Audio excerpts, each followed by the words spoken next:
Samantala sa ating good news naman po, nako, eto dustpan po na gawa sa basyo ng galon-galon o galon.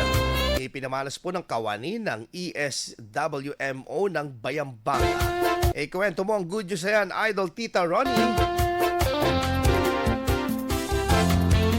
Imbis na itambak at hayang mabulok ang mga basyong galon, isang kawani ng Ecological Solid Waste Management Office sa Bayambang ang nakaisip na malikhaing paraan upang muling magamit ang mga ito. Si Bobby Manuel, isang aktibong miyembro ng ESWMO, ay gumawa ng mga dustpan gamit ang mga dating mga galon na itinuturing ng basura. Kanya nitong ginupit at inayos sa mga galon upang magsilbing kagamitan sa paglilinis. Umani ng papuri ang inisyatibong ito mula sa mga residente at sa lokal na pamahalaan dahil hindi lamang ito mas matibay at praktikal, kundi nakatulong din ito sa pagbawas ng basura sa komunidad. Ang simpleng inisyatibong ito ni Idol Bobby naway magsilbi ring inspirasyon sa iba upang higit pang pahalagahan ang pag-recycle at wastong pamamahala ng solid waste lalo na sa panahon ng kalamidad. Ito ang ating pangunahing suliranin. Yan ang ating good news for today. Ako si Idol Tita Ronnie Tatak, IFM.